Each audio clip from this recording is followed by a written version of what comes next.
Welcome to the deep dive. Today we're plunging right into a really pivotal moment. 1945. Just try and picture this. May 7th, Reims, France. It's a city that stood for centuries. It's an amazing Gothic cathedral, a real symbol of resilience, thankfully untouched by the war. Mhm. And it's here that German General Alfred Jodl formally surrendered to the Allies. But then, less than 1,000 kilometers away, just one day later, the fighting in Berlin finally stops. But not peacefully. Not at all. No, exactly. Berlin, the heart of the Reich, is just ruins, utterly decimated, weeks of siege, tons of explosives, 1.5 million people homeless. Our sources even mention potatoes being planted in the Reichstag garden. Literally. That's an incredible image. Isn't it? So two surrenders, two cities, radically different fates, and it really foreshadows the profound transformation Europe was just about to go through.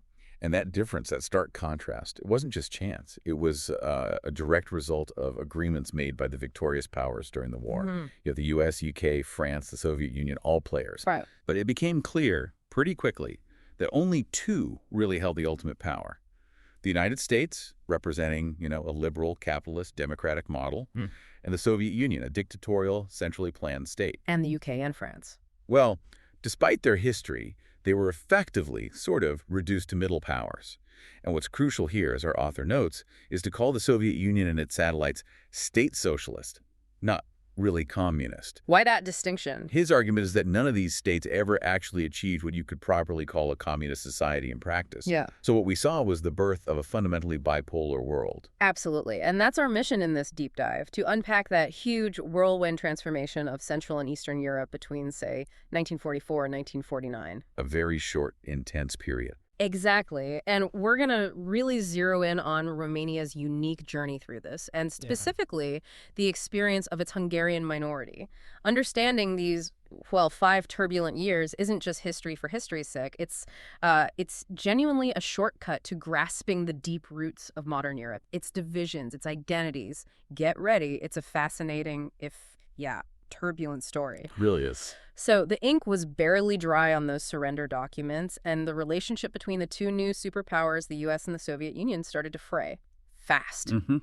Fundamentally opposed systems, really. Right. With their common enemy, Germany, gone, their own ambitions, their desire to shape the territories they occupied just came roaring out. Each wanted to mold these nations in their own image. And what's striking is how Europe, once the cradle of modern civilization, shaping the world from London to Sydney, Yeah, setting the tone. it just wasn't anymore. It became, you used the word chessboard. It became a global chessboard in a much bigger global power game.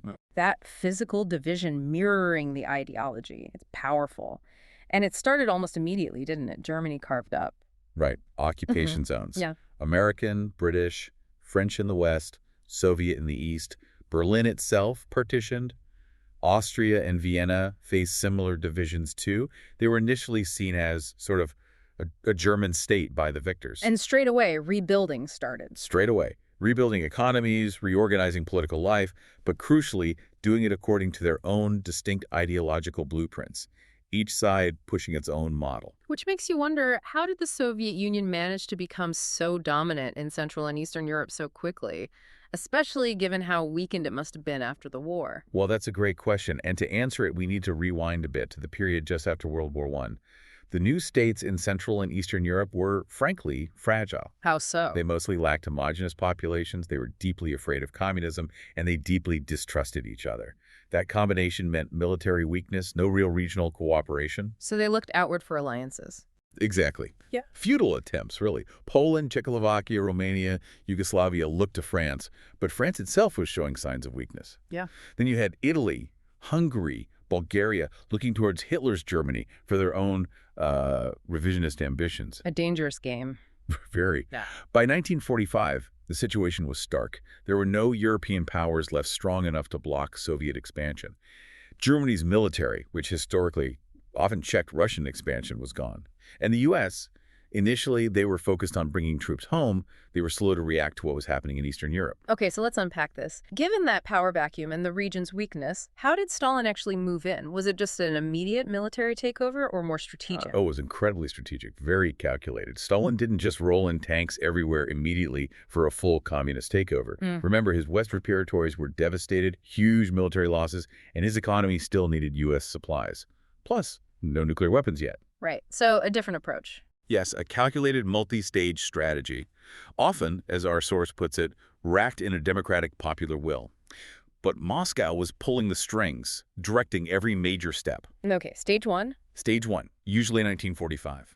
Restore what looked like democratic structures. Parties reestablished, economies restarted, even elections held, though, often manipulated. But the key part. The key was that no matter the election results, communists got installed in the crucial ministries. Interior, finance, war, often under direct pressure from the Red Army. Ah, so even without winning outright, they got control of the levers of power. What was next? Stage 2, the transitional period. This is where local communist parties were systematically boosted. Democratic leaders, imprisoned or exiled, rival parties, simply banned. Communist loyalists were put into government, police, army posts. Sometimes they even merged with other left-wing parties like the Social Democrats to create a broader, controllable front. Clever in a way. And then the final move. Stage 3, new elections. Usually tightly controlled, often outright rigged, to get those landslide victories. Only then did the serious building of state socialism begin. Soviets, nationalization of industry, the whole package. So it wasn't just brute force. It was a patient, insidious playbook, subverting democracy from within, almost making it look legitimate. A masterful, cynical piece of political engineering. Precisely. Chillingly effective. Let's see how this playbook actually worked across the region then. Give us some examples. Okay, take Poland. Stalin kept the lands agreed in that secret Molotov-Ribbentrop Pact with Nazi Germany. Poland was then compensated with German lands, Masuria, Pomerania, Silesia, Danzig, which is now Gdansk. Huge territorial shifts. Massive. Then a rigged 1946 referendum got rid of the upper house of parliament. The 1947 elections, also rigged. Communist-led Democratic bloc wins 90%. By 1949, total control. And Czechoslovakia. Czechoslovakia. Transcarpathia annexed to the Soviet Union, the Bratislava Peninsula to Hungary. And the expulsion of the Sudeten Germans under the Beneš decrees that stripped citizenship and property from ethnic Germans and Hungarians, creating tensions for decades. Wow. The Communist Party only won 40% in 46, so they formed a coalition initially. But a nationalization program led to a government crisis, and bam, a left-wing coup in February 1948. Absolute power secured. Germany itself. Germany split quickly. West Germany, the Federal Republic, Democratic, Capitalist. East Germany, the German Democratic Republic, State Socialist. East Berlin is capital. This was exactly what Stalin wanted, by the way. No unified Germany. Too dangerous, he thought. Interesting. What about Yugoslavia? It always seems a bit different. Yugoslavia is unique here. Tito's partisans actually kicked out the Germans largely on their own without direct Soviet help. It became socialist in 45, sure, but Tito wasn't Stalin's puppet. The famous split. Right. Relations soured, and in 1948, Tito broke with Stalin, pursued his own non-committal communism, though internally it still looked a lot like other state socialist countries. Okay. And Bulgaria and Albania? Swift takeovers there. Bulgaria, Red Army invades September 44, People's Republic proclaimed 46, Tsar Simeon II exiled, Albania. Enver Hoxha's Communist Party liberated the country by 44. Then brutal purges. Thousands exiled or executed, the old middle class wiped out. Rigged elections in 45 gave the communists 93%. Game over. And Hungary. You said the elections there were different initially. Yes, Hungary in 45 was interesting. The small property owners party won big 57%. The communists only got 17%. But Matyas Rákossi's communists still forced their way into key spots, like the Interior Ministry. The playbook began. Exactly. Fragmentation tactics weakened the Democrats. Kingdom dissolved in 46, rigged elections in 47. By 48, the communists controlled Hungarian People's Front, won 95%. Takeover complete. The stark picture of how democracy was dismantled, even when people clearly voted against it. So as this iron grip tightened across the East, what was happening in Western Europe, it must have looked pretty precarious from their side, too. Oh, absolutely. While the East was being consolidated, post-war reconstruction in the West was painfully slow. Economies were stagnant, unemployment high, living standards low. Fertile ground for alternatives. Exactly. Left-wing, Soviet-aligned communist parties saw a huge surge in popularity. France, Italy, Belgium people were desperate. They didn't really know the reality of life under Stalin, and communism seemed to promise greater security in very uncertain times. And at the same time, U.S.-Soviet relations are just tanking. Completely. Stalin showed zero tolerance for any interference in his zone. You see it in the Greek Civil War with Yugoslav partisans involved. You see it in the pressure on Turkey over the Straits in 47, almost bringing them to lose control. This is where Truman steps in, right? It's amazing how quickly they seem to grasp the danger. It is. Western European countries felt they needed American troops to stay. And Truman realized, yeah, we can't just bring everyone home if we want to stop communism spreading. The domino effect fear. Precisely. So 1947, the Truman Doctrine. The U.S. commits to blocking communist takeovers in Turkey and Greece. Military aid, $400 million in economic aid, a massive policy shift. And that leads into the Marshall Plan. Directly. The Marshall Plan, also 47, complemented it perfectly. A huge $14 billion in financial aid for Western Europe. The idea was stimulate economies, create jobs, raise living standards, make communism less appealing. Did it work? It absolutely stabilized those nations. It was crucial for maintaining democracy. And importantly, it laid the foundations for future economic cooperation. The European Economic Community, the forerunner of today's EU. So by then, the continent is truly split, ideologically, physically. That mid-continental border, Elbe to Istria, the Iron Curtain. That phrase really captured it. It wasn't just a line on a map. It was a hard reality, shaping lives, shaping identities for the next 40 years. A reality every nation, including Romania, had to navigate. And this huge continental drama played out in intensely personal ways everywhere. Romania's story is a powerful example. Let's dive into that now. After World War I, Romania gained a lot of territory, nearly doubled in size. A major beneficiary. But that also made it incredibly diverse, right? Almost a third non-Romanian. Right. And the politicians were constantly worried about losing those gains, especially to Bulgaria, Russia, Hungary. Revisionism was a big fear. Definitely. And in the interwar years, Romania tried these quite aggressive assimilation policies, limiting Russian and Hungarian influence, hostile treatment of their schools, taking land, settling Romanians in minority areas. Did it work? Not very effectively. Right. Romania was still sort of quasi-democratic, and there were international treaties. Then King Carol II, from 1930 to 40, tried this difficult balancing act, shifting from pro-French to pro-German. But couldn't stop the losses in 1940. No. Big losses. Bessarabia and northern Bukovina to the Soviets, southern Dobruja to Bulgaria, northern Transylvania to Hungary. Though, interestingly, they did keep the economically stronger areas. Then comes Ion Antonescu, the fascist leader. King Michael are reduced to a figurehead. Romania joins Germany against the Soviet Union in June 41, hoping to get those lands back. At immense cost. Almost 500,000 soldiers lost. Then that pivotal moment, August 23, 1944, King Mihai's coup. Yes, a real turning point. Antonescu out, constitution restored, Romania joins the Allies against Germany and Hungary. They fought hard to get back to the Trianon borders, those post-WWI boundaries. But still lost territory. Still lost northern Bukovina and Bessarabia to the Soviets. Stalin let Bulgaria keep southern Dobruja. But Romanian diplomacy did manage to block Hungarian communists from getting further border changes, particularly around Arad and Satu Mare. Yeah. They held on to that. Okay, so after all that turmoil, shifting sides, how did Romania end up on the path to state socialism under Soviet control? Was it inevitable? Pretty much inevitable, yes, under Soviet occupation. And it followed that multi-stage playbook we talked about. December 1944. Soviets pressure the king. General Sănătescu is dismissed. The new government under Radescu. It includes key communists, Păstrai Canut Interior, Gheorghe Udaj, Transportation. Even though the Communist Party was tiny. Barely 2,000 members. Many Hungarians are Jewish. Suddenly they have real power. Clear sign of Moscow's influence. And then the big shift in March 45. March 6, 1945. Yeah. A critical date. King Mihai is basically forced metaphorically and, as we'll see, literally to appoint Petru Groza as prime minister. Stalin threatened to reopen the northern Transylvania issue if he refused. Realpolitik at its most brutal. Absolutely. Groza's government. 14 communist ministries, almost all key posts. Now, Groza served Soviet interests, but he also secured northern Transylvania for Romania and pushed through a radical land reform, 1.4 million hectares to 900,000 families. Yeah. That gained him popular support. What about the king's resistance? The royal strike. The king tried. August 21st, 1945, he refused to sign government decisions. A brave move, but totally ineffective. Groza just carried on issuing decrees, crushing democratic movements. And crucially, the victorious powers recognized Groza's government, isolating the king further. Then the elections. November 9, 1946. Rigged parliamentary elections. The communist-led bloc of democratic parties wins 69%. And conveniently, women had just gotten the vote that year. Next step, dismantling the opposition. 1947. Systematically done. National Liberal Party, National Peasants' Party dissolved. Leaders jailed or exiled. Famous figures like Uli Manu, Ion Mihalic died in prison. And the show trials, just like Stalin's in the 30s, eliminating all opponents.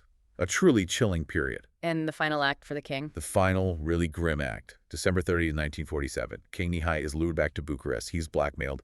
Signed this pre-written resignation, or over 1,000 imprisoned pro-royalist youths will be killed. Petru Groza himself later admitted he had a loaded pistol in his pocket that day. The same day, the Chamber of Deputies illegally accepts the resignation, declares the Romanian People's Republic. The king leaves the country, January 3, 1948, forced out by brutal coercion.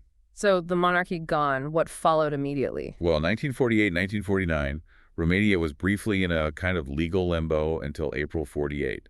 The communists merged with the Social Democrats, formed the Romanian Workers' Party, consolidating power. More rigged elections in March 48, 93% for the Democratic People's Front. Takeover complete. And the structure of the state socialist system. A new constitution in April 48. Then the nationalization law. Later that year, state takes over factories, farms, businesses. A fundamental shift, followed by agricultural cooperativization in 49, bringing land under state control too. The transformation was total. With that communist grip secure, let's focus now on the Hungarians within Romania. Their experience during the war was complex, divided between northern and southern Transylvania. Tragically so. And Romanians in Hungarian-ruled northern Transylvania faced discrimination, plus the horrific Holocaust deaths of 150,000 Jews in cities like Oradea and Cluj-Napoca under that administration. After the Red Army took northern Transylvania in late 44, a fierce anti-Hungarian campaign started in the Romanian press. There were massacres in Saxon areas by these paramilitary menu guards. The Soviets, wanting calm and maybe some public sympathy, actually imposed a military administration in November 44, even searching Romanian agencies. Shows who was really in charge. And Groza's initial policy towards Hungarians? You said it was calculated? Deeply cynical, yes. Yeah. When his government took power in March 45, suddenly there were concessions. Hungarian cultural life restored, press, schools, churches functioning again. Why? Because Stalin was dangling the threat of giving northern Transylvania back to Hungary. Groza needed to show he was being conciliatory to Hungarians to justify keeping the territory Romanian. Purely transactional. But for Hungarians at the time, it must have seemed like a positive step, an illusion of reconciliation. It absolutely seemed that way. And there were real achievements in this period. The Hungarian People's Alliance, MNS-ADPM, formed in October 44, held its first Congress in Cluj in May 45. Groza himself attended, promising equal rights. And Bolyai A University. huge symbolic and practical step. Bolyai University established in Cluj, June 1, 1945, plus Hungarian theaters, state opera, radio programs, a whole network of schools from primary to secondary, even specialized institutes. Publishing flourished too. So the MNSC became quite powerful. It grew into this massive umbrella organization, covering almost all aspects of Hungarian society by 48. And in those rigged 46 elections, they still got 8.2% of the vote, 29 deputies. From a Hungarian viewpoint, it looked like maybe a workable future. But the illusion didn't last. Tragically, no. Once the Paris Peace Accords in February 1947 confirmed the Trianon borders, keeping northern Transylvania with Romania, the state leadership, now fully committed to state socialism, changed tack abruptly. Systematic fragmentation tactics. The MNSC president, Kruszis Gyarfas, was kicked out in November 47 for opposing the abolition of Hungarian cooperatives. Internal struggles, arrests of leaders followed. Historic Hungarian groups like the Transylvanian Museum Association disbanded. The illusion was over. And the university. 1948, professors at Bolyai who hadn't renounced Hungarian citizenship were expelled. Famous names among them. Cultural groups dismantled. Schools state-controlled. Hungarian economic life crushed by nationalization. The MNSC became just a token partner in the Democratic Front. Even communist intellectuals like Gald Gabor faced persecution. The MNSC finally dissolved itself in 1953. There was that strange epilogue, though, the Hungarian Autonomous Province. Yes, unexpectedly created in 1950, based on a Soviet model. And for nearly 2 decades, Hungarian public and cultural life could be cultivated there to an extent. But, and this is crucial, most Hungarians in Romania lived outside that province. For them, opportunities shrank, restrictions tightened. So for most Hungarians in Romania, the grim reality was 4 decades under dictatorship, a far cry from those initial promises. Think about Kirko Gyarfas, 15 years in prison, 13 in solitary.